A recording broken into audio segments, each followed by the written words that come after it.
La dictature des tendances. Ce magazine vous est proposé par le groupe NCA Assurance et Banque. Les archives d'Afrique, Alain Foka. Bonjour à tous et bienvenue dans ce magazine consacré à l'histoire contemporaine de l'Afrique à travers ses grands hommes. Nul n'a le droit d'effacer une page de l'histoire d'un peuple, car un peuple sans histoire est un monde sans âme. La politique africaine de la France, nous la trouvons très française. C'est-à-dire qu'elle ressemble aux autres politiques françaises. Hier, la France était dans tel ou tel pays d'Afrique pour soit maintenir un chef, un dirigeant, un ratelé, soit pour débarquer d'une caravelle, un autre que l'on emportait avec soi. Aujourd'hui encore, la France procède ainsi. Il n'est aux affaires que depuis quelques mois et pourtant toute la presse internationale ne parle que de ce jeune capitaine qui, avec quelques camarades officiers, a décidé de bousculer l'ordre établi, de dénoncer les rapports qu'entretient son pays en particulier et les nations africaines en général avec les grandes puissances. Il faut en finir avec ces relations néocoloniales et ces contrats léonins pour établir des rapports de partenariat basés sur le respect de l'autre. Il faut en finir avec cette attitude condescendante des nations impérialistes, pour reprendre son expression. L'heure de la révolution a sonné en haute volta. Et Thomas Sankara, le nouvel homme fort, l'a conduit depuis le 4 août 1983, date du coup d'état militaire qui va l'installer au pouvoir. La révolution est victoire. L'échec appartient à la réaction et à la contre-révolution. Camarades, l'impérialisme, le néocolonialisme, les élèves réactionnaires, les élèves indisciplinés, paresseux, Abba. Merci camarades. Suite de notre série d'archives d'Afrique consacrée à Thomas Sankara.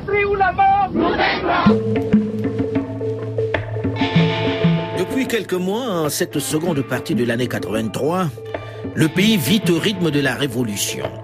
Un carteron de capitaine nourri aux théories de gauche a décidé de donner à leur pays un nom, de lui redonner sa dignité. Un engagement qui passe par une lutte acharnée contre la corruption et la gabegie, mais également par le partage des richesses. Mais pour partager, il faut produire. Thomas Sankara. Notre pays produit suffisamment de quoi nous nourrir. Nous pouvons dépasser même notre production, malheureusement. Par manque d'organisation, nous sommes encore obligés de tendre la main pour demander des aides alimentaires. Ces aides alimentaires qui nous bloquent, qui nous inspirent, qui installent dans nos esprits cette habitude, ces réflexes de mendiant, d'assister. Nous devons mettre de côté ces aides par notre grande production. Il faut réussir à produire plus. Produire plus. Produire plus parce que il est normal que celui qui vous donne à manger vous dicte également ses volontés. Ne consommons que ce que nous contrôlons. Il y en a qui demandent mais où se trouve l'impérialisme. L'impérialisme, regardez dans vos assiettes quand vous mangez les grains de riz, de maïs, de mil importés. C'est ça l'impérialisme, n'allez pas plus loin. L'austérité imposée par Sankara séduit et fait évoluer les mentalités. Le capitaine introduit une série de mesures inédites sur le continent. Il veut nettoyer le pouvoir de tous ses abus. Les ministres ne circulent plus en Mercedes ou dans les traditionnelles grosses limousines noires. Elles ont été revendues. Ils ont désormais droit à une très démocratique Renault 5 noire frappée du cycle VF pour voiture de fonction. Ceci pour éviter les abus. Les indemnités de fonction ont également été supprimées à tous les niveaux de l'administration. Jean-Hubert Bazier. Tous les ministres étaient censés voyager en deuxième classe parce que Thomas avait dit vous êtes en première classe ou en deuxième classe. Quand l'avion atterrit, vous atterrissez en même temps. Quand il décolle, vous décollez en même temps. Donc ce n'est pas la peine de gaspiller l'argent du pauvre contribuable à s'offrir la première classe pour avoir le plaisir de boire du champagne en première classe et autres. Fidel Toé, son directeur de cabinet et ministre du Travail, de la Sécurité et de la Fonction publique. Si vous demandez de baisser les indemnités ou de baisser même le salaire, c'est comme si c'est le niveau de vie de quelqu'un qui baisse. Mais il se l'appliquait à lui-même. Sa force de vivre certaines situations ou de supporter certaines situations, tout le monde ne l'avait pas. Ça, c'est vrai. Thomas Sankara, dans tous les sacrifices qu'il demande, montre effectivement l'exemple. Pour lui, pas de Mercedes. Une simple 504 Peugeot lui sert de véhicule présidentiel. Fidel Toé était le directeur de cabinet de Thomas Sankara. Il recevait de l'argent, des masses d'argent, mais il le mettait toujours dans un projet et il les montrait à tout le monde. Je crois que beaucoup de ministres peuvent vous dire, en conseil de ministres, il peut venir, il vous dit, bon, voilà, amenez la valise de Bongo là. Et c'est devant nous tous qu'on ouvre, il y a tant de millions. Et immédiatement, ministre chargé du budget, vous prenez l'argent, vous le mettez dans un compte, après nous allons nous revoir et nous verrons dans quel projet ou vers quel barrage à construire nous allons destiner cet argent-là, ou bien amener la valise de Houphouët-Boigny et puis on va l'ouvrir aussi devant tout le monde, c'est tant de francs. Et je crois que c'est certains, peut-être qui ont vu que, tiens, être président, ça peut vous donner tant d'argent, tant de possibilités, et ça a suscité vraiment de la jalousie au sein même des gens qui se disent révolutionnaires et qui disent agir pour le peuple. Thomas Sankara met également fin à l'impôt colonial et remet en question le pouvoir féodal des chefs traditionnels sur les paysans. La ferveur révolutionnaire est renforcée par la participation de tous à la gestion du pays, notamment à travers les CDR, les comités de défense de la révolution. Il constitue le pilier sur lequel s'appuie la révolution, que ce soit pour la formation politique de la population, l'exécution des objectifs de production, la sécurité publique, la gestion des quartiers, les jugements de conflits de voisinage. En réalité, les CDR sont devenus le lieu d'exercice du pouvoir populaire. Ils jouent également un rôle dans la prise en compte et la résolution des problèmes locaux. C'est aussi en leur sein que l'on décide de la construction, par exemple, d'une école ou d'un dispensaire. Mais ils jouent également un rôle important dans la distribution des parcelles dont ils ont l'entière responsabilité. Un domaine dans lequel ils vont pas mal faire parler d'eux, comme nous allons le voir un peu plus tard, puisque l'un des programmes de la Révolution est de redistribuer des terres, de donner l'opportunité à tous de posséder un toit ou au moins une parcelle sur laquelle construire une maison. Et pour pérenniser les idées de la Révolution, les plus jeunes sont encadrés au sein d'un mouvement appelé les pionniers. Jonas Savadogo. Les pionniers étaient la base de la révolution. Donc c'est là où on retrouvait la jeunesse qui avait moins de 12 ans, qu'il fallait former idéologiquement et politiquement dès leur jeune âge, de telle sorte que quand ils vont devenir grands, qu'ils soient contre les idées néfastes, ce que nous appelons la voracité, l'égoïsme et l'égocentrisme. Et ils seront les acteurs purs de la révolution en ce moment.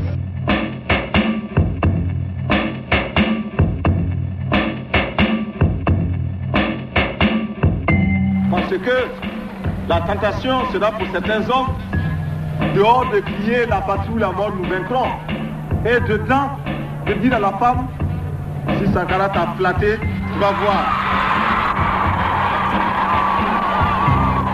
En même temps qu'il faut punir les prévaricateurs, les barons de l'ancien régime qui ont pillé les richesses nationales, en même temps qu'ils passent devant un tribunal populaire révolutionnaire, créé pour la circonstance, il faut mettre les voltaïques au travail. Et le camarade président a compris une chose, l'importance des femmes dans cette société, leur rôle primordial dans cette révolution. Il faudrait qu'ici aussi nous commencions à nous débarrasser de cet art féodal. Ce sont des arts féodales, de l'éducation féodale, qui nous a dit que le garçon est toujours au-dessus de la fille. À l'école même, quand les filles sont en grossesse ou des choses comme ça, on les renvoie, n'est-ce pas? On les exclut. Mais on ne cherche même pas à savoir si le partenaire avec lequel elle a eu la grossesse là ne se trouve pas par hasard dans la classe. Et même s'il s'y trouve, on le laisse lui, le garçon. Donc le garçon peut faire autant d'enfants qu'il veut. Dès la 6e, s'il veut, il commence à faire des enfants jusqu'en terminale. On ne les renverra jamais. Mais la fille, même si elle est à un jour de son bac, elle fait un enfant, allez, renvoyer. Les femmes sont des actrices de premier plan de cette révolution qui transforme le visage de la haute volta. Elles sont très actives, présentes sur tous les chantiers. Elles participent à toutes les initiatives.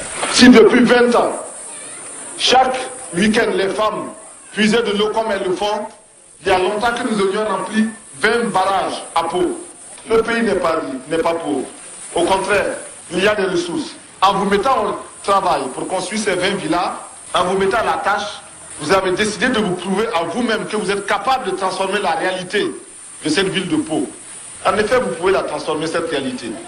Mais pour cela, il faut bannir de vos rangs les paresseux. Il faut bannir de vos rangs les féodaux, les équilibristes. Ceux qui croient que ce chantier est pour eux l'occasion de devenir de petits patrons. pour les élections futures, tous ces gens, tout cela, il faut les mettre de côté.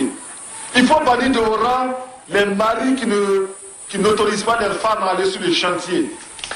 Cet engagement en faveur des femmes, cette volonté de les associer très étroitement à la révolution, va se traduire par une autre mesure spectaculaire comme ils savaient en créer. La journée du mari au marché. Les hommes sont obligés de faire eux-mêmes les courses pour se rendre compte du prix de la nourriture. Une journée qui va donner lieu à un spectacle inédit dans le pays. Nous ne pensons pas qu'il soit normal qu'un homme, pour aller travailler et gagner son salaire, laisse à la maison une femme et des enfants. Une femme qui est obligée de balayer, laver le linge, faire la cuisine, servir le repas et qui en retour n'a absolument rien. Nous pensons, il est certain que si chaque homme devait de temps en temps abandonner son travail pour courir à la maison, laver le linge, balayer la maison, faire le repas et le servir, eh bien, nous ne pourrions jamais avoir les salaires que nous avons. Il n'est donc pas normal que des hommes disent « mon argent, c'est mon argent ». Un homme qui se marie ne peut pas dire que ce qu'il gagne lui appartient à lui et à lui seul. Il a gagné avec toutes les personnes qui l'ont aidé à travailler. Les femmes sont conquises. Thomas Sankara sait comment leur parler. Je sais que des maris ont commencé à dénigrer ces mesures-là. Je sais que des maris ont commencé à dire que la révolution c'est dehors mais pas chez eux. Eh bien, je tiens à leur dire que la révolution a commencé à la place publique, à la place de la révolution. Mais la révolution entrera non seulement dans les bureaux, dans les ateliers, mais la révolution entrera dans les foyers et jusqu'au lit. Les maris qui battent les femmes, les maris qui torturent les femmes, la patrie ou la mort. Parce que la tentation sera pour certains hommes, dehors de crier la patrie ou la mort, nous vaincrons. Et dedans, de dire à la femme, si Sankara t'a flatté, tu vas voir. Beaucoup d'hommes ont commencé à dire que cette mesure-là va casser les foyers. Eh bien, nous disons, est-ce qu'avant cette mesure, il n'y avait pas de divorce au Burkina Faso? Donc, s'il y a divorce, ce n'est pas à cause de la mesure, ce sont des prétextes.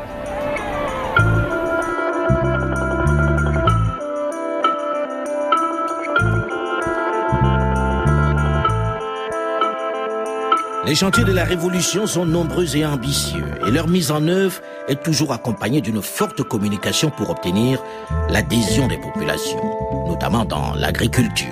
Fidel Toé, ancien directeur de cabinet et ministre de Thomas Sankara. Dans le milieu rural, je crois que chacun a pu faire vous voyez, les produits aujourd'hui dits de contre-saison.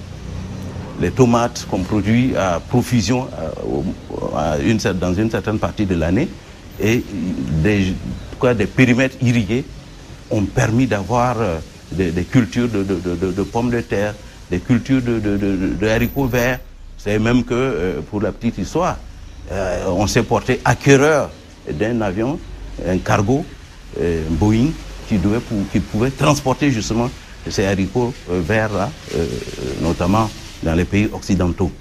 Et au niveau aussi de l'élevage, Thomas a commencé à apporter aussi des innovations et lui tenait au fait que chaque Burkinabé quand même peut, à partir de sa production, avoir un peu d'argent pour mettre ses enfants à l'école, ainsi de suite. Il faut dire que les partis d'opposition sont interdits. Et la stratégie pour mettre les populations au travail s'appuie essentiellement sur la conscientisation des masses. C'est ce qui va permettre d'obtenir des résultats remarquables dans la lutte contre la désertification, qui est un véritable frein au développement de l'agriculture.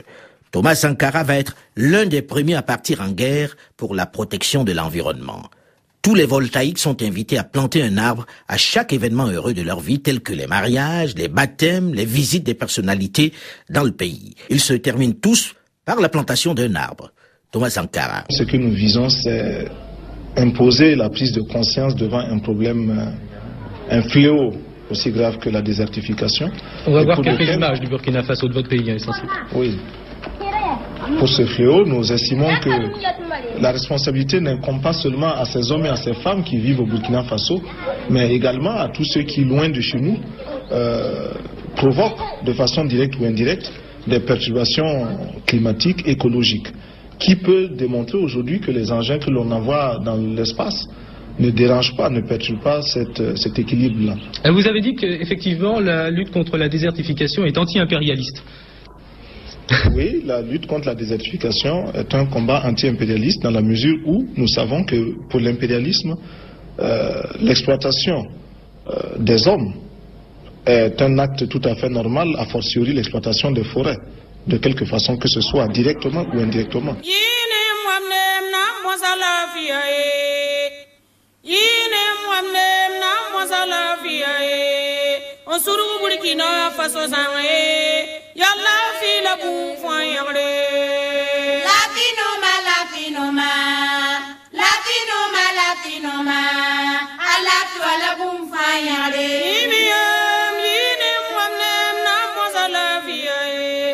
Parallèlement à la lutte pour la préservation de la flore et de la faune, le Conseil national de la Révolution, CNR, va instaurer les 3 luttes. Les feux de brousse, les divagations d'animaux et la coupe anarchique du bois sont incriminés et poursuivis devant les tribunaux populaires révolutionnaires. Fidel Toé, ancien directeur de cabinet de Thomas Sankara et ministre de son gouvernement. Nous appelons ça les 3 luttes. Dans un pays justement où vous avez une nature ingrate, pas assez de pluie, pas assez d'arbres, et tout le monde ressasse aujourd'hui les problèmes de la désertification. Mais Thomas Sankara fut un des premiers à avoir mis en place un ministère de l'environnement parce qu'il sentait venir ces questions importantes. Et naturellement, il faut, contre la divagation des animaux, et notamment la divagation des chèvres et des moutons, il fallait prendre un certain nombre de mesures. Vous n'êtes pas sans savoir qu'il y a toujours des querelles aujourd'hui entre éleveurs et paysans, et pouvoir les mettre dans un enclos permet même de mieux les entretenir. Et nous-mêmes, moi quand j'étais petit, je me souviens, à 7, 6 ou 8 ans, je gardais des troupeaux, des moutons et des chèvres pour que pendant la période de saison de pluie comme ça, elles n'aillent pas gâter les champs des cultivateurs.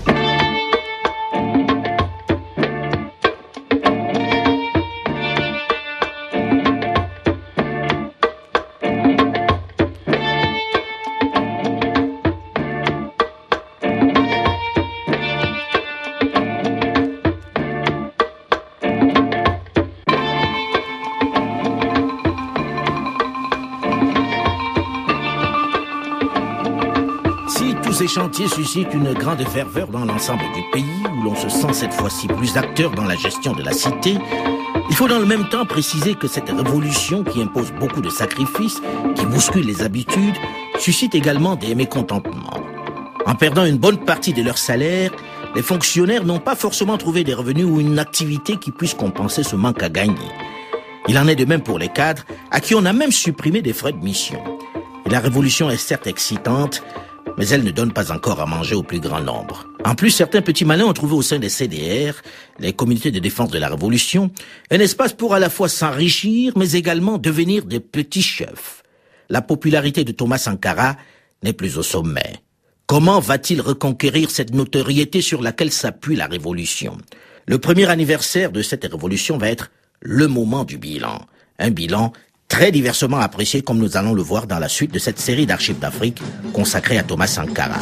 Rendez-vous dans une dizaine de minutes, juste après une nouvelle édition du journal sur RFI.